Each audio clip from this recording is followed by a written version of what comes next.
Hello friends, പുതിയൊരു എല്ലാവർക്കും സ്വാഗതം. നമ്മൾ കഴിഞ്ഞ വീഡിയോയിൽ ഒരു ആംപ്ലിഫയർ 2.1 ആംപ്ലിഫയർ ചെയ്യാൻ എന്തൊക്കെ സാധനങ്ങൾ വേണമെന്നും അതിൻ്റെ ലിസ്റ്റും അതിൻ്റെ ബഡ്ജറ്റ് ഞാൻ പറഞ്ഞായിരുന്നു. അപ്പോൾ ഈ വീഡിയോയിൽ നമ്മൾ പറയുന്നത് നമ്മൾ എന്തൊക്കെ സാധനങ്ങൾ ഉപയോഗിക്കുന്നതെന്ന് നിങ്ങൾക്ക് നേരിട്ട് കാണിച്ചു തരാണ്. ഇപ്പോൾ ഇതാണ് ഫസ്റ്റ് നമ്മൾ പറഞ്ഞ ടോറോയിഡ് ട്രാൻസ്ഫോമർ. ഇതതിൻ്റെ അടിയിൽ വയ്ക്കുന്ന ബുഷ്, ഇത് ടോപ്പിൽ വയ്ക്കുന്ന ബുഷ്. ഇത് വെച്ചിട്ടാണ് നമ്മളതിനെ ക്ലാമ്പ് ചെയ്ത് ഫിറ്റ് ചെയ്യണം. ഇപ്പോൾ നമ്മൾ ക്യാബിൻ്റെ ഇതുപോലെ വെച്ചിട്ട് ഇങ്ങനെ വെച്ച് ഇങ്ങനെ ഇവിടെ കൂടെ നെട്ടും പൊട്ടാൻ ടൈറ്റ് ചെയ്യുന്നത്. ഇതുപോലത്തെ നെട്ടും പോയിട്ടാണ് നമ്മളിതിനെ ഉറപ്പിക്കുന്നത് ക്യാബിനെ വെച്ച്. ഇത് ഏകദേശം ഒരു 5 കിലോ അടുപ്പിച്ച് വെയിറ്റ് ഉണ്ട് വരുന്നുണ്ട് ട്രാൻസ്ഫോമർ. ഇത് നമ്മൾ പറഞ്ഞതുപോലെ 30-0-30 10 ആമ്പിയർ, പിന്നെ 909 1 ampere, 15-0-15 1 ampere, 230 volt, 12-0-12 1 ampere, 0-12 1 ampere. ഇത്രയും ടാപ്പിക്കാണ് നമ്മൾ കൊടുത്തിരിക്കുന്നത്. ഇത് പ്യുവർ കോപ്പർ ട്രാൻസ്ഫോമറാണ്. നല്ല ഹെവി ആയിട്ട് ചെയ്തിരിക്കുന്ന തന്നെ ട്രാൻസ്ഫോമറാണ്. നമ്മൾ സാധാ ട്രാൻസ്ഫോമർ പോലെയല്ല. ടൊറോയുടെ ആകുമ്പോൾ കുറച്ച് എഫിഷ്യൻസിയും കാര്യങ്ങളും കൂടുതലാണ്. വിലയും അതുപോലെ ഉണ്ട്. എന്നാലും നമ്മൾ ആംപ്ലിഫയർ ചെയ്യുമ്പോൾ ടൊറോയുടെ ചെയ്യുകയാണെങ്കിൽ നല്ല പവർ നമുക്ക് ഫീൽ ചെയ്യും. മറ്റേതിന് നമുക്ക് എഫിഷ്യൻസി കുറവായതുകൊണ്ട് തന്നെ ഒരല്പം അതേ സെയിം അത് നമ്മൾ നോർമൽ ട്രാൻസ്ഫോമർ 10 ആമ്പിയറും ടൊറോ ട്രാൻസ്ഫോമർ 10 ആമ്പിയറും വെച്ച് നമ്മൾ കമ്പയർ ചെയ്ത് നമ്മളൊരു ആംപ്ലിഫയർ ചെയ്ത് നോക്കിയാൽ ടൊറോയുടെ വെച്ച് ചെയ്ത ആംപ്ലിഫയറിന് കുറച്ചുകൂടെ പവർ നമുക്ക് തോന്നിക്കും. അതാണ് നമ്മൾ ഈ ടൊറോയുടെ തന്നെ ഇപ്പോൾ ഉപയോഗിക്കാൻ കാരണം. ഇനി അടുത്ത് നമ്മൾ ഉപയോഗിക്കുന്നത് ബോർഡുകൾ കാണിച്ചു തരാം.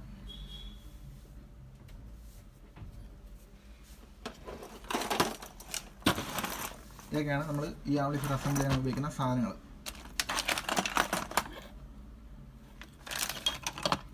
ഇതാണ് നമ്മൾ ചാനൽസ് ഉപയോഗിക്കുന്ന ഹൈഫൈ സ്റ്റീരിയോ ബോർഡ്. ഇതിൻ്റെ വീഡിയോ ഞാൻ മുമ്പ് നമ്മുടെ ചാനൽ ഇട്ടിട്ടുണ്ട്. നല്ല ക്വാളിറ്റി ഉള്ളൊരു ബോർഡാണ്. അപ്പോൾ ഇതിൻ്റെ നമ്മൾ ഈ വീഡിയോ ഇടുമ്പോൾ ഇതിൻ്റെ താഴെ ഒന്ന് ഒരുപാട് പേര് കമൻറ്റ് ചെയ്തിട്ടുണ്ട്, ഇത് ഒട്ടും ക്വാളിറ്റി ഇല്ലാത്ത ബോർഡാണ്, ഇത് ഭയങ്കര കംപ്ലൈൻ്റ് ആണ്, അങ്ങനെയൊക്കെ പറഞ്ഞിട്ടുണ്ട്. ഒരുപാട് ഒരു നെഗറ്റീവ് പറയുന്നുണ്ട്. അപ്പോൾ അവരെന്താണ് അങ്ങനെ പറയുന്നതെന്ന് അറിയില്ല. പക്ഷെ ഞാൻ ഉപയോഗിച്ചിടത്തോളം ഈ ബോർഡിന് ഒരു കുഴപ്പമില്ല. പക്ഷെ ഇതിപ്പോൾ നല്ല ക്വാളിറ്റിയുള്ള PCBയും ട്രാക്കൊക്കെ നല്ല രീതിയിൽ സപ്ലൈ പോകുന്ന ട്രാക്കൊക്കെ നല്ല കനമുള്ള രീതിയിൽ അങ്ങനെ നല്ല ക്വാളിറ്റിയിൽ തന്നെയാണ് ചെയ്തിരിക്കുന്നത്. നമ്മളിപ്പം ഏകദേശം ഒരു 6-7 ആംപ്ലിഫയറിൽ നമ്മളിത് ചെയ്ത് വിട്ടിട്ടുണ്ട്. ഇത് ഒരു കംപ്ലൈൻറ്റും പറഞ്ഞിട്ടില്ല. കസ്റ്റമർ ഫുള്ളി സാറ്റിസ്ഫൈഡ് ആണ്. അതുകൊണ്ടാണ് ഞാൻ ഈ ബോർഡിനെ വീണ്ടും റെക്കമെൻഡ് ചെയ്യുന്നത്. ഒരു കപ്പാസിറ്റർ കംപ്ലൈൻ്റ് ആയിരിപ്പുണ്ട്, അത് റീപ്ലേസ് ചെയ്യാം. നല്ല ഹെവി ഹീറ്റ് സിങ്ക് ആണ് ഇപ്പോൾ ഇതിൽ ഉപയോഗിച്ചിരിക്കുന്നത്. അല്ലേ, ഇൻവേർട്ടറിനൊക്കെ ഉപയോഗിക്കുന്ന നമുക്ക് നല്ല ഹെവി ഹീറ്റ് സിങ്ക് ആണ്. അപ്പോൾ താല്പര്യമുള്ളവർക്ക് ഈ ബോർഡ് വാങ്ങിച്ച് യൂസ് ചെയ്യാം. ഞാൻ ആരും നിർബന്ധിക്കുന്നൊന്നുമില്ല. എന്നാലും ഞാൻ ഉപയോഗിച്ചിടത്തോളം നല്ല ബോർഡാണ്. പിന്നെ ഇത് ട്രിവാൻഡ്രത്ത് ഉണ്ടാക്കുന്ന ബോർഡായതുകൊണ്ട് നമുക്ക് സർവീസ് എന്തെങ്കിലും ഉണ്ടെങ്കിൽ അവർ സപ്പോർട്ട് തരുന്നുണ്ട്. അതുകൊണ്ടാണ് ഞാൻ കൂടുതലും ഈ ബോർഡുകൾ തന്നെ ഉപയോഗിക്കുന്നത്.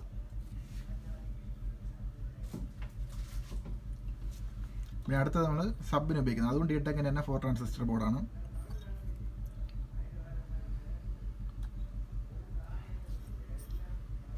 ഇത് നല്ല ക്വാളിറ്റിയുള്ള ബോർഡ്. ഇത് ഞാൻ മുമ്പ് 2 ആംപ്ലിഫയറിൽ ഉപയോഗിച്ച് നിങ്ങൾ ആ വീഡിയോയിലുണ്ട്. ഞാൻ ഇത് മുമ്പേ ഉപയോഗിക്കുന്നതാണ്. ഏകദേശം ഒരു 10-15 ആംപ്ലിഫയറിൽ ഞാൻ ഇത് ചെയ്ത് വിട്ടിട്ടുണ്ട്. ഞാൻ ഇതിനു മുമ്പ് ചെയ്ത 2-3 ആംപ്ലിഫയറിൽ ഇതിൻ്റെ ഈ ബോർഡ് യൂസ് ചെയ്തിട്ടുള്ള ആംപ്ലിഫയറിൻ്റെ വീഡിയോസ് ഞാൻ യൂട്യൂബിൽ ഇട്ടിട്ടുണ്ട്. ഇത് നല്ല ക്വാളിറ്റിയുള്ള ബോർഡാണ്. ഇത് AB 300 എന്ന് പറയുന്നൊരു മോഡലിന് വരുന്ന ബോർഡാണ്. 200 വാട്ട്സ് RMS വരുന്നത് നല്ല ക്വാളിറ്റിയുള്ള ബോർഡാണ്.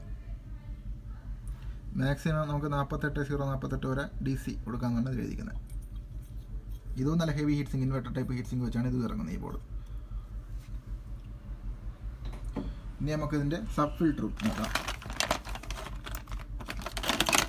ഇതാണ് ഞാൻ ഇതിന് വേണ്ടി സെലക്ട് ചെയ്ത സബ് ഫിൽറ്റർ. ഈ ഫിൽറ്റർ ഞാൻ ഇതിന് മുമ്പ് യൂസ് ചെയ്തിട്ടില്ല, ഇത് ഫസ്റ്റ് ടൈമാണ്. ഇതെങ്ങനെയാണെന്ന് നോക്കിയിട്ട് ഞാൻ എൻ്റെ റിവ്യൂ പറയാം. പക്ഷെ നമ്മളിപ്പോൾ ഇതിന് മുമ്പ് ഉപയോഗിച്ച ഫിൽറ്ററൊക്കെ വെച്ച് നോക്കുമ്പോൾ DTECൻ്റെ ഫിൽറ്റർ എല്ലാം നല്ല ക്വാളിറ്റി ഉള്ളതാണ്. അതുകൊണ്ട് ഇത് നല്ല ക്വാളിറ്റി ആയിരിക്കുമെന്ന് പ്രതീക്ഷിക്കുന്നു.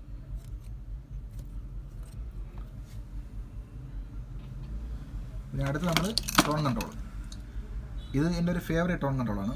ഞാൻ ഏകദേശം ഒരുപാട് ആംപ്ലിഫയറുകൾ ഉപയോഗിച്ചു. ഞാൻ പേഴ്സണലായിട്ട് ഉപയോഗിക്കുന്ന ഒരു ആംപ്ലിഫയറിൽ ഞാൻ ഈ ടോൺ കൺട്രോളാണ് ഉപയോഗിക്കുന്നത്. നല്ല ക്വാളിറ്റിയാണ്. പിന്നെ ഓരോ ആൾക്കാരുടെയും മ്യൂസിക് കേൾക്കുന്ന ടേസ്റ്റ് വ്യത്യാസം വരും. എന്നാലും ഞാൻ ചെയ്തു കൊടുത്ത ആംപ്ലിഫയർ വെച്ച് നോക്കുമ്പോൾ അത്യാവശ്യം നല്ലൊരു ടോൺ കൺട്രോളാണ്. SMD IC ആണ് ഇതിൽ വരുന്നത്. നല്ല ഒതുക്കത്തിൽ നല്ല ഫിനിഷിംഗ് ഉള്ള PCBയിലാണ് നല്ല രീതിയിൽ ചെയ്തിരിക്കുന്ന ബോർഡാണത്. ഇതിൽ തന്നെ 4 കൺട്രോൾസ് എല്ലാം വരുന്നുണ്ട്. വോളിയം, ബാലൻസ്, ട്രബിൾ, ബാസ്, ഇത്രയും ഫംഗ്ഷൻ ഇതിലുണ്ട്. 3 വേ ടോൺ കൺട്രോൾ അല്ല, 2 വേ ആണത്. മിഡില്ല.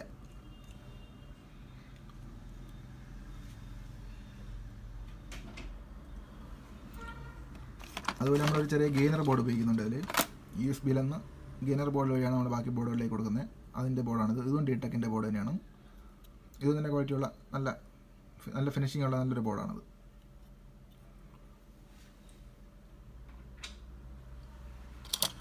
പിന്നെ സോഫ്റ്റ് സ്റ്റാർട്ടർ, അതും DTECൻ്റെ തന്നെയാണ്. ഇതും നല്ല ക്വാളിറ്റിയുള്ള ബോർഡാണ്.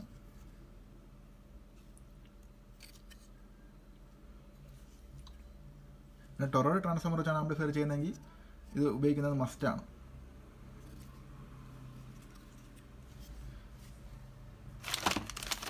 പിന്നെ സ്പീക്കർ പ്രൊട്ടക്ഷൻ നമുക്ക് പരിചയപ്പെടാം.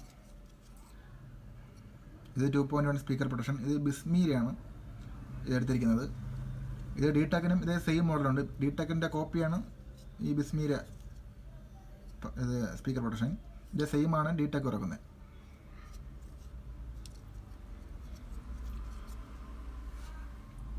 പിന്നെ നമ്മൾ ഉപയോഗിക്കുന്ന ഇത് ഫാനിൻ്റെ സ്പീഡ് കൺട്രോൾ ചെയ്യാൻ ബോർഡ്. ഇതും DTECൻ്റെ തന്നെയാണ്. ഇതിൽ നമുക്ക് 2 ഫാൻ കൊടുക്കാം. 12 വാണിൻ്റെ ഇൻപുട്ട് സപ്ലൈ വരുന്നത്. ഇതിൻ്റെ സെൻസർ, ഇത് നമ്മുടെ ഹീറ്റ് സിങ്ക് വെച്ച് ഉറപ്പിച്ച് കഴിഞ്ഞാൽ ഫാന് ഫുൾ ടൈം റണ്ണിങ് ആയിരിക്കും, പക്ഷേ സ്പീഡ് കുറവായിരിക്കും. ഹീറ്റ് അനുസരിച്ച് സ്പീഡ് കൂടും. അതാണ് ഇതിൻ്റെ ഫംഗ്ഷൻ വരുന്നത്. ഇതും നല്ല ക്വാളിറ്റിയുള്ള ബോർഡാണ്. ഇനി അടുത്ത് നമ്മൾ കാണിക്കുന്നത് ഇതാണ് നമ്മൾ ഉപയോഗിക്കുന്ന മൊഡ്യൂൾ. ഇത് നമുക്ക് ബ്രെയിൻസിൻ്റെ USB മൊഡ്യൂളാണ്. ഇപ്പോൾ അത്യാവശ്യം മാർക്കറ്റിൽ ഇറങ്ങുന്ന മൊഡ്യൂളിൽ ക്വാളിറ്റി ഉള്ളൊരു മൊഡ്യൂളാണിത്. നമുക്ക് FM ഒക്കെ നല്ല ക്ലാരിറ്റി ഉണ്ട്. ഇപ്പോൾ നമ്മൾ ഈ IR അടുത്ത് ഇങ്ങനെ വെച്ചിരിക്കുന്നതെന്ന് വെച്ച് കഴിഞ്ഞാൽ നമ്മൾ ചെയ്ത പാനൽ, ഇതിന് മുമ്പ് ഇറങ്ങിയ ബോർഡിന് കണക്കാക്കിയുള്ള പാനലാണ് നമ്മൾ ചെയ്തത്. പക്ഷേ കിട്ടിയത് അതിന് ശേഷം ഇറങ്ങിയ രണ്ടാമത്തെ മോഡൽ. ഇതിപ്പം ഈ ഇടയ്ക്ക് ഇറങ്ങിയ മോഡലാണ്. അപ്പോൾ ഇതിൻ്റെ സെൻസർ സൈഡിലാണ് വരുന്നത്. അപ്പോൾ പാനൽ നമുക്ക് മറ്റേതായതുകൊണ്ടാണ് ഞാനിപ്പോൾ ഇവിടെ നിളക്കി ഇവിടെ ഫിക്സ് ചെയ്ത് വെച്ചിരിക്കുന്നത്. സാധാരണ ഇവിടെയാണ് ഇതിൻ്റെ IR വരുന്നത്. പിന്നെ ഇവിടെ 4 സ്വിച്ച് വരും, അത് ഞാൻ ഇളക്കി മാറ്റിയിരിക്കുന്നതാണ്. പിന്നെ ഇത് എൻകോഡറുണ്ട്. 5 വോൾട്ട് 12 വോൾട്ട് അങ്ങനെ നമുക്ക് സ്വിച്ച് ചെയ്ത് ഉപയോഗിക്കാം. ഇത് ഇതും നല്ല ക്വാളിറ്റിയുള്ള PCB ആണിത്. ഇതും ട്രിവാൻഡ്രത്ത് തന്നെയാണ് മാനുഫാക്ചർ ചെയ്യുന്നത്.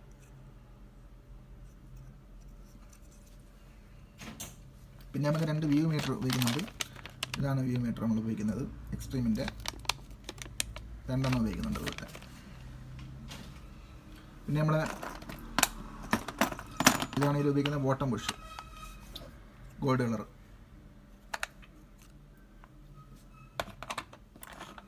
പിന്നെ നമ്മൾ ഉപയോഗിക്കുന്ന കപ്പാസിറ്റർ 1763 വാട്ടിൻ്റെ DG ക്യാപ്പിൻ്റെ കപ്പാസിറ്ററാണ് ഉപയോഗിക്കുന്നത്.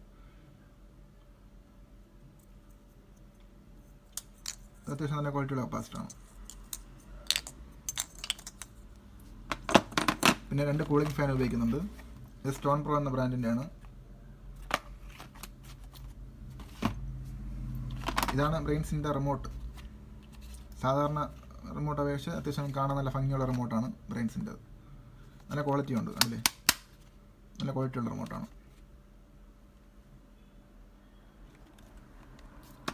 പിന്നെ ഉള്ളത് ബനാന സോക്കറ്റ്. ഇതിൻ്റെ ഉപയോഗിക്കുന്ന ബനാന സോക്കറ്റ് ഇതാണ്. പിന്നെ RCA സോക്കറ്റ് ഇത് 2. പിന്നെ പവർ സ്വിച്ച് ഇതാണ് നമ്മൾ ഉപയോഗിക്കുന്നത്.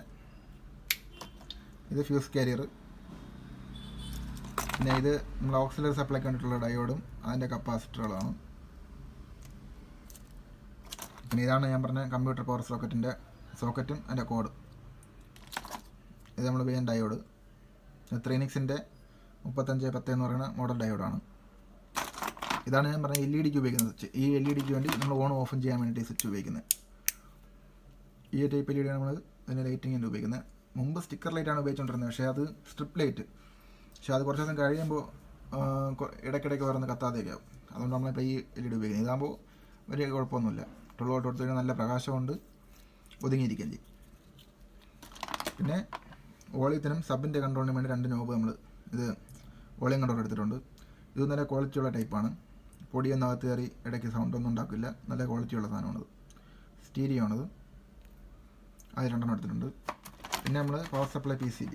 ഇത് നമ്മളിപ്പോൾ ഇതാണ് മെയിൻ സപ്ലൈ PCB. പിന്നെ അതുപോലെ 2 നമ്മൾ എടുത്തിട്ടുണ്ട്. പിന്നെ ഡോട്ടർ PCB എടുത്തിട്ടുണ്ട്. നമുക്കിപ്പം അസംബിൾ ചെയ്യുമ്പോഴേ അറിയാവുള്ളൂ ഏതൊക്കെ PCB ആവശ്യം വരുമെന്ന്. നമ്മൾ കോമൺ ആയിട്ട് ഇത്രയും PCB ആണ് നമ്മൾ എടുത്തിരിക്കുന്നത്. ഇത് നമുക്ക് വരും വീഡിയോയിൽ അസംബിൾ ചെയ്യുന്ന വീഡിയോയിൽ നമുക്ക് ഏതൊക്കെ ഉപയോഗിക്കുന്നു, എങ്ങനെ ചെയ്യുന്നു എന്ന് നമുക്ക് കാണിക്കാം. ഇനി നമുക്ക് കാണിക്കാൻ പോകുന്നത് ഇതിൻ്റെ ക്യാബിനാണ്.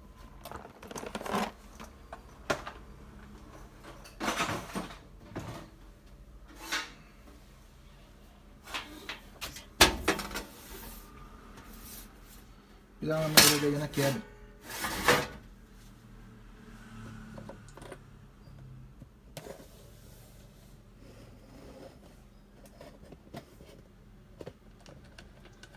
അത്യാവശ്യം നല്ല വെയിറ്റുള്ള ക്യാബിനാണ്. ഏകദേശം 3 കിലോ കൂടുതൽ വെയിറ്റുള്ള ക്യാബിനാണ്. ആണല്ലേ, നല്ല വെയിറ്റുള്ള നല്ല ഹെവി ക്യാബിനാണത്.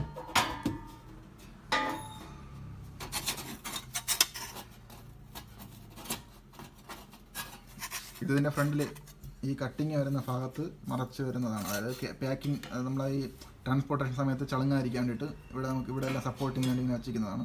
അത് നമ്മൾ കട്ട് ചെയ്തെടുത്തതാണ്. നല്ല ഗേജുള്ള നല്ല ഷീറ്റാണ് ഇത് ഉപയോഗിച്ചിരിക്കുന്നത്. പെട്ടെന്നൊന്നും വളയ്ക്കാനൊന്നും പറ്റില്ല. നമ്മളിപ്പോൾ ഇതിനെ തന്നെ ഈ ഷീറ്റ് തന്നെയാണ് നമ്മളിപ്പോൾ ഇതിൻ്റെ ബാക്കിൽ കസ്റ്റമർ പാനൽ ചെയ്യേണ്ടതെന്ന് പറഞ്ഞു. അതുകൊണ്ട് നമ്മൾ ഇതിൽ വന്ന തകിട് തന്നെ ഹോളിട്ട് നമ്മൾ ബനാന സോക്കറ്റിന് വേണ്ടി വരച്ച് ഹോളിട്ട് എടുത്തിട്ടുണ്ട്. അതുപോലെ ബാക്കി നമുക്ക് ആവശ്യമില്ലാത്ത ഹോൾ അടയ്ക്കാൻ വേണ്ടി ഇത് തന്നെ നമ്മൾ ഉപയോഗിക്കുന്നത്. അതായത് നമ്മൾ ഇവിടെയാണ് സ്പീക്കർ സോക്കറ്റ് വരുന്നത്. ഇത് നമ്മൾ ബനാന സോക്കറ്റ് ആയതുകൊണ്ട് നമ്മൾ പാനൽ ചെയ്യാതെ ഈ വെച്ച് തന്നെ ഇങ്ങനെ സ്ക്രൂ ചെയ്ത് പിടിപ്പിക്കും. അപ്പോൾ നല്ല ഫിനിഷിംഗ് ആയിട്ടിരിക്കും. കണ്ടില്ലേ, നല്ല സ്ട്രോങ്ങും ആയിരിക്കും. അതിന് പുറമെ ഇത്രയും ഇത് നമുക്ക് ആവശ്യമുണ്ട്, ഇത്രയും ഹോൾ നമുക്ക് ആവശ്യമില്ല. അപ്പോൾ നമ്മൾ അതിന് വേണ്ടിയിട്ട് നമ്മൾ ഈ തകിട് കട്ട് ചെയ്ത് ഇവിടെ ഇങ്ങനെ വയ്ക്കും. ഇതിങ്ങനെ അടയുമ്പോൾ ഇവിടെ അത്രയും ക്ലോസ് ആകും. അപ്പോൾ നമുക്ക് ഈ ചെറിയ പല്ലി അങ്ങനെയുള്ള കാര്യങ്ങളൊന്നും ആംപ്ലിഫയറിൽ കയറാതെ സുരക്ഷിതമായിരിക്കും. പിന്നെ കുറച്ച് ഭംഗിയും കാണും. അതിനാണ് മെയിനായിട്ട് ഉപയോഗിക്കുന്നത്. പല്ലി നമ്മൾ ഈ സൈഡ് ഹോൾ വഴിയൊക്കെ കയറണം വിചാരിച്ചു കഴിഞ്ഞാൽ അതൊക്കെ ഏത് വഴിയാണോ കയറാം. പിന്നെ ഇതിൻ്റെ ക്യാബിൻ്റെ ക്വാളിറ്റി പറയുകയാണെങ്കിൽ നല്ല ഗേജുള്ളതും നല്ല കട്ടിയുള്ള ക്യാബിനാണ് ഉണ്ടല്ലേ. പക്ഷേ പെയിൻറ്റിങ് അത്ര ഫിനിഷിങ് പോരാ. കാരണം അകമൊന്നും അത്ര പെയിൻറ്റ് ചെറുതായിട്ട് പറത്തി അടിച്ചിട്ടുള്ളതുകൊണ്ടല്ലേ. വേണമെങ്കിൽ നമുക്കൊരു ഒരു ക്യാൻ പെയിൻറ്റ് വാങ്ങിച്ചടിക്കാവുന്നേ ഉള്ളൂ. ഇങ്ങനെയൊക്കെയുള്ള ചിലവുകൾ ഇടയ്ക്ക് വരും. ഞാനിപ്പോൾ ആംപ്ലിഫയർ ചെയ്യുന്ന എന്തൊക്കെ സാധനങ്ങളെന്നുള്ള മുമ്പത്തെ വീഡിയോയിൽ ഞാൻ ഇതൊന്നും പറഞ്ഞിട്ടില്ല, പെയിൻറ്റിൻ്റെ കാര്യങ്ങളൊന്നും. കാരണം ഇതൊക്കെ നമുക്ക് ഇടയ്ക്ക് ചിലവ് വരും. അങ്ങനെ നമ്മൾ ഇതുപോലെ ചെറിയ സാധനങ്ങൾ വേറെയും നമ്മുടെ കയ്യിൽ നിന്ന് ചിലവാകും. അപ്പോൾ ആ ചിലവുകൾ നമ്മൾ മുന്നിൽ കണ്ടോളണം. അപ്പോൾ ഈ വീഡിയോയിൽ നമ്മൾ ഈ ആംപ്ലിഫയർ എന്തൊക്കെ ചെയ്യാൻ, ഒരു ആംപ്ലിഫയർ ചെയ്യാൻ എന്തൊക്കെ സാധനങ്ങൾ വേണമെന്നാണ് ഈ വീഡിയോയിൽ ഞാൻ പരിചയപ്പെടുത്തിയത്. ഇനി അടുത്ത വീഡിയോയിൽ നമ്മൾ ആംപ്ലിഫയർ അസംബ്ലിങ് തുടങ്ങുകയാണ്. അപ്പോൾ ഈ ഒരു ക്യാബിനിൽ എങ്ങനെയാണ് ബോർഡുകൾ അറേഞ്ച് ചെയ്യുന്നത്, അതിൽ ഹോൾ അടിക്കുന്നത്, അതിൽ എങ്ങനെയാണ് ബോർഡിൽ ഫിക്സ് ചെയ്യുന്നത്, പിന്നെ ഇതിൻ്റെ ലാസ്റ്റ് വീഡിയോ വർക്കിംഗ് വീഡിയോ, അങ്ങനെയാണ് ഞാനിത് ചെയ്യാൻ പ്ലാൻ ചെയ്തിരിക്കുന്നത്. അപ്പോൾ എൻ്റെ ഈ വീഡിയോ എല്ലാവർക്കും ഇഷ്ടപ്പെടുന്നു എന്ന് ഞാൻ വിചാരിക്കുന്നു. അപ്പോൾ ഇപ്പോൾ 1000 സബ്സ്ക്രൈബർ കഴിഞ്ഞിട്ടുണ്ട് നമ്മുടെ ചാനൽ. അപ്പം താല്പര്യം ഈ വീഡിയോ കാണുന്ന എല്ലാവരും എൻ്റെ ഈ ചാനൽ സബ്സ്ക്രൈബ് ചെയ്യുക. അതുപോലെ ബാക്കി നിങ്ങളെ ഫ്രണ്ട്സിന് വേണ്ടി ഷെയർ ചെയ്യുക. പിന്നെ ആംപ്ലിഫയർ നിങ്ങൾക്ക് ഏത് ടൈപ്പ് ആംപ്ലിഫയർ ചെയ്യാൻ താല്പര്യം ഉണ്ടെങ്കിലും എൻ്റെ ഈ ചാനലിൽ ഞാൻ നമ്പർ കൊടുത്തിട്ടുണ്ടാവും. ഈ വീഡിയോയിൽ താഴെ നമ്പറുണ്ട്. അപ്പോൾ അതിൽ നിങ്ങൾക്ക് വാട്സപ്പിൽ മെസ്സേജ് അയക്കാവുന്നതാണ്. ഞാൻ റിപ്ലൈ ചെയ്തിരുന്നതാണ്. ഏത് ടൈപ്പ് ആംപ്ലിഫയറും നമ്മുടെ ചെയ്യുന്നതാണ്. 5.1, 2.1, 4.1, 3.1, അങ്ങനെ പല ടൈപ്പ് ആംപ്ലി. ഇപ്പം പക്ഷേ കോമൺ ആയിട്ട് നമ്മൾ ചെയ്യുന്നത് 2.1, 2.2, 5.1, 5.2, 7.1, 7.2 ഇതൊക്കെയാണ്. ഞാൻ കൂടുതലും പ്രിഫർ ചെയ്യുന്നത് പാട്ട് കേൾക്കാനാണെങ്കിൽ 2.1 തന്നെ ധാരാളം. നിങ്ങൾ പാട്ടാണ് മെയിൻ ഉപയോഗിക്കുന്നത്, റൂമിൽ വെച്ച് ഉപയോഗിക്കാനാണോ വീട്ടിലെവിടെയാണെന്ന് അങ്ങനെ ഉപയോഗിക്കാനാണെങ്കിൽ 2.1 തന്നെ ഒരു വീട്ടിലേക്ക് ധാരാളമാണ്. പക്ഷേ നിങ്ങളിപ്പോൾ സിനിമ കാണാൻ മസ്റ്റ് നിങ്ങൾക്ക് സിനിമ HDMI വെച്ച് ഡോൾബി സപ്പോർട്ടോടെ കാണുന്നതെന്ന് മാത്രം 5.1 ചെയ്താൽ മതി. അതുപോലെ ഞാനിപ്പം റിമോട്ട് കിറ്റ് ഉപയോഗിക്കുന്നത് ഒന്നുകിൽ ഫ്യൂടെക്കിൻ്റെ ഡീകോഡർ, ചെറിയ ഡീകോഡർ വരുന്നില്ലേ അത്, അല്ലെങ്കിൽ അതിൻ്റെ വീഡിയോ ഞാൻ മുമ്പ് ഇട്ടിട്ടുണ്ട്. അല്ലെങ്കിൽ ഫ്യൂടെക്കിൻ്റെ മെയിനായിട്ട് ഒരു വലിയ DSP കിറ്റ് ഉണ്ട് അത്, അല്ലെങ്കിൽ ഇമ്രാനിക്സിൻ്റെ റിമോട്ട് കിറ്റ്. ഇത് ഇത്രയാണ് ഞാൻ ഈ DSP അതായത് ഡോൾബി സപ്പോർട്ടിന് വേണ്ടി ഞാൻ സജസ്റ്റ് ചെയ്യുന്ന റിമോട്ട് കിറ്റ് ഇതൊക്കെയാണ്. അല്ലാതെ ഈ G-Star, G-Tech ഒക്കെ ഒരുപാട് കിറ്റ് ഇറക്കുന്നുണ്ട്. അതൊന്നും ഉപയോഗിച്ചിട്ട് അത്ര പോരാ. അത് പിന്നെ കംപ്ലൈൻ്റ് ഒക്കെ അവരെ പുറകെ നടന്നാൽ അവർ വാറണ്ടി തരില്ല, സപ്പോർട്ടില്ല, ഒന്നുമില്ല. നമ്മളെ കയ്യിൽ നിന്ന് കിറ്റ് മാറ്റി വയ്ക്കണം. അതാണ് ഏക വഴി, അല്ല വേറെ വഴിയൊന്നും അതിലില്ല. അതുകൊണ്ട് ആ വക കിറ്റുകളൊന്നും ഞാൻ പ്രൊമോട്ട് ചെയ്യുന്നില്ല. നിങ്ങൾക്ക് ഇമ്രാനിക്സിൻ്റെ കിറ്റും ഫ്യൂടെക്കിൻ്റെ കിറ്റും ധൈര്യമായിട്ട് വാങ്ങാം. കാരണം ഫ്യൂടെക്കിൻ്റെ കിറ്റ് ഞാൻ വാങ്ങിച്ച് എനിക്ക് ഇഷ്യൂ ഉണ്ടായിരുന്നപ്പോൾ അവർ സാധനം അയച്ചു കൊടുത്ത് അവർ സർവീസ് ചെയ്ത് തന്നായിരുന്നു. നല്ല സപ്പോർട്ടാണ് അവർ. അതിൽ ഇമ്രാനിക്സ് അതുപോലെ തന്നെ ഞാൻ ഫസ്റ്റ് വാങ്ങിച്ചപ്പോൾ കിറ്റിന് കംപ്ലൈൻറ്റ് ഇല്ലായിരുന്നു, പക്ഷേ ചെറിയ നോയ്സ് തോന്നി. അപ്പോൾ അത് എൻ്റെ ഫോൾട്ടായിരുന്നു. അത് ആ പുള്ളിയുടെ അടുത്ത് മെസ്സേജ് അയച്ചപ്പോൾ തന്നെ പുള്ളി അപ്പോൾ തന്നെ റിപ്ലൈ തന്നു, ഒരു കുഴപ്പമില്ല. അപ്പോൾ ഈ 2 റിമോട്ട് കിറ്റാണെങ്കിൽ നമുക്കിപ്പോൾ സപ്പോർട്ട് തരുന്ന കമ്പനി സാധനങ്ങൾ മാത്രമേ നമ്മൾ ഉപയോഗിക്കാവൂ. അല്ലാതെ ഈ പറയുന്ന G-Star, G-Tech എല്ലാം ചൈന സാധനങ്ങളാണ്. അപ്പോൾ അതൊക്കെ നിങ്ങൾ റിസ്കിൽ വേണമെങ്കിൽ ചെയ്തു തരാം, അല്ലാതെ ഞാനായിട്ട് അത് പറഞ്ഞ് ചെയ്യിപ്പിക്കില്ല. അപ്പോൾ നമ്മൾ ചെയ്യുന്ന സാധനങ്ങളെല്ലാം ഒരുവിധം അത്യാവശ്യം നല്ല ക്വാളിറ്റി ഉള്ളതും നമുക്ക് സർവീസ് ചെയ്യാൻ പറ്റുന്നതുമായിട്ടുള്ള സാധനങ്ങളൊക്കെയാണ്. അല്ലെങ്കിൽ നമുക്ക് അവിടെ അടുത്ത് പെട്ടെന്ന് ആക്സസ് ഉള്ള സ്ഥലങ്ങളിലുള്ള ആളുകൾ മാനുഫാക്ചർ ചെയ്യുന്ന സാധനങ്ങളാണ് കൂടുതൽ യൂസ് ചെയ്യുന്നത്. അതുകൊണ്ട് തന്നെ നമുക്ക് അധികം കംപ്ലയിൻസ് ഒന്നും വരാറുമില്ല. അപ്പോൾ നമ്മൾ ഒരു ആംപ്ലിഫയർ ചെയ്യാൻ ഉദ്ദേശിക്കുകയാണെങ്കിൽ ഞാൻ ഇപ്പം കഴിഞ്ഞ വീഡിയോയിൽ പറഞ്ഞതുപോലെ അത്യാവശ്യം നല്ല എമൗണ്ട് ആവും. അല്ലാതെ ഇപ്പോൾ ചിലർ വിചാരിക്കുന്നുണ്ട് നമ്മളിപ്പോൾ ഇത്രയും എമൗണ്ടിന് ചെയ്യുന്നു എങ്കിൽ പിന്നെ ഒരു AVR എടുത്തൂടെ എന്നൊക്കെ ചോദിക്കുന്നവരുണ്ട്. അപ്പോൾ അവരുടെ അടുത്ത് പറയാനുള്ളതെന്ന് വെച്ച് കഴിഞ്ഞാൽ ഇപ്പോൾ AVR വില കൂടിയ സാധനം, അത് ഭയങ്കര ക്വാളിറ്റി, അതിന് ഒരു ആംപ്ലിഫയർ അസംബിൾ ചെയ്യുന്നത് വില കുറവാണ്, അത് ക്വാളിറ്റി കുറവാണ്, അങ്ങനെ വിചാരിക്കല്ലേ. അപ്പം AVR എന്ന് പറഞ്ഞാൽ അതൊരു വേറൊരു രീതിയാണ്. അതുപോലെ ഈ അസംബിൾഡ് സെക്ഷൻ എന്ന് പറഞ്ഞാൽ അതൊരു വേറൊരു രീതിയാണ്. അത് വില കുറവ് കൂടുതൽ അങ്ങനെ വില വെച്ച് നമുക്ക് കമ്പയർ ചെയ്യാൻ ഒരിക്കലും പറ്റില്ല. നമ്മളിപ്പോൾ ചില സമയങ്ങളിൽ ചിലവർ നമ്മൾ ഇവിടെ നിങ്ങൾ തന്നെ ആംപ്ലിഫയർ ചെയ്തിട്ടുണ്ട്, AVRൻ്റെ ഇരട്ടി വിലയ്ക്ക് ഇവിടെ ആംപ്ലിഫയർ ചെയ്ത് പോയിട്ടുണ്ട്. 1 ലക്ഷം രൂപയ്ക്ക് 1.5 ലക്ഷം രൂപയ്ക്ക് ആംപ്ലിഫയർ ചെയ്ത കസ്റ്റമേഴ്സ് എനിക്കുണ്ട്. എപ്പോഴും നമുക്ക് ഇങ്ങനെ ചോദിക്കുന്നവർക്ക് ചോദിക്കാം, 1.5 ലക്ഷം രൂപ നമുക്കിപ്പോൾ ഒരു AVRും അതിൻ്റെ സ്പീക്കർ പാക്കേജ് എടുത്തുകൂടെ എന്ന് ചോദിക്കാം. പക്ഷേ ഈ ചെയ്തു പോയ മിക്ക കസ്റ്റമേഴ്സും AVR ഉപയോഗിക്കുന്നവരാണ്. അവർ AVR ഉപയോഗിച്ച് അത് മടുത്തിട്ടാണ് അവർ പിന്നെ ആംപ്ലിഫയർ അസംബ്ലിങ്ങിന് കിട്ടുന്നത്. അപ്പോൾ നമുക്ക് കൂടുതൽ ആംപ്ലിഫയർ വർക്കിന് വരുന്നതും മിക്ക കസ്റ്റമേഴ്സും AVR യൂസ് ചെയ്ത് അത് കളഞ്ഞിട്ട് വരുന്നവരാണ് മിക്കവരും. കാരണം ഒന്നാമത്തെ കാര്യം, അത് നമ്മുടെ ഇഷ്ടത്തിനല്ല, അവർ കമ്പനി തന്നെ ഒരു രീതിയിലാണ് അതിൻ്റെ ടോണൊക്കെ അഡ്ജസ്റ്റ് ചെയ്ത് വെച്ചിട്ടുണ്ട്. ആ ടൈപ്പിൽ നമുക്ക് കേൾക്കാൻ പറ്റും. കമ്പനി എന്ത് തരുമോ അത് നമുക്ക് ഉപയോഗിക്കാം, അത്രേ ഉള്ളൂ. നമ്മൾ ആംപ്ലിഫയർ അസംബിൾ ചെയ്യുമ്പോൾ നമുക്ക് എന്ത് വേണം അതിനനുസരിച്ച് നമുക്ക് കസ്റ്റമൈസ് ചെയ്ത് ആംപ്ലിഫയർ ചെയ്യാം. അതാണ് മെയിൻ നമുക്കിതിൽ മാറ്റം വരുന്നത്. അതുപോലെ പവറിൽ നമുക്ക് എത്ര പവറിൽ വേണം ആംപ്ലിഫയർ ചെയ്യാം. പിന്നെ അതുപോലെ നമുക്ക് കംപ്ലയിൻ്റ് ആണെങ്കിൽ നമുക്കിപ്പോൾ ഒരു ചെറിയ കംപ്ലയിൻറ്റ് വന്നാൽ പോലും AVR കൊണ്ട് നമുക്ക് ഒരിടം സർവീസ് വളരെ കുറവാണ് മിക്ക സ്ഥലങ്ങളിലും. ഇപ്പോൾ സർവീസ് സെൻ്ററിൽ കൊണ്ടുകൊടുത്താൽ അവർ പറയുന്നത് ബോർഡ് മാറ്റുക, അത്രേ ഉള്ളൂ. ആ AVRൻ്റെ പകുതി പൈസ ഏകദേശം ഈ ബോർഡ് മാറ്റാനാവും. വാറണ്ടി പീരീഡ് കഴിഞ്ഞാൽ പിന്നെ അത് ഓടാത്തതും കണക്കാണ്. പിന്നെ ചിലവർ നമ്മുടെ അടുത്ത് പറയും, ഞാൻ ഇപ്പോൾ ഇത്രയും വർഷം കൊണ്ട് ഉപയോഗിക്കുന്ന എനിക്കൊരു കുഴപ്പമില്ലെന്ന് പറയും. ഞാൻ പറയുന്നത് വെച്ച് കഴിഞ്ഞാൽ ചിലവർക്ക് ശരിയാവും, ചിലവർക്ക് ശരിയാവില്ല, അത്രേ ഉള്ളൂ. അപ്പം നിങ്ങൾക്ക് ഇപ്പം പൈസ വില കുറവാണ് എന്നുള്ള രീതിയിൽ നിങ്ങൾ ആംപ്ലിഫയർ അസംബ്ലി ഇറങ്ങല്ലേ. അങ്ങനെ ഇറങ്ങിക്കഴിഞ്ഞാൽ നിങ്ങളെ പൈസ ചുമ്മാ പോകുമെന്ന് ഞാൻ പറയുന്നുള്ളൂ. കാരണം ഒരുപാട് പേർക്ക് ഇതുപോലെ പണി കിട്ടുന്നുണ്ട്. അപ്പോൾ ഇന്നത്തെ വീഡിയോ ഇവിടെ വെച്ചെത്തിക്കണം. വീഡിയോ നല്ല ലെങ്തായിപ്പോയി. അപ്പോൾ അടുത്ത വീഡിയോയിൽ നമുക്ക് ഈ ആംപ്ലിഫയർ എങ്ങനെ ചെയ്യുന്നതെന്ന് കാണാം. അപ്പോൾ ഞാൻ മുമ്പ് പറഞ്ഞതുപോലെ എല്ലാവരും സബ്സ്ക്രൈബ് ചെയ്യുക, ഈ വീഡിയോ ഷെയർ ചെയ്യുക, ലൈക്ക് ചെയ്യുക, കമൻറ്റ് ചെയ്യുക. അപ്പോൾ എല്ലാവർക്കും നന്ദി. Thanks for watching.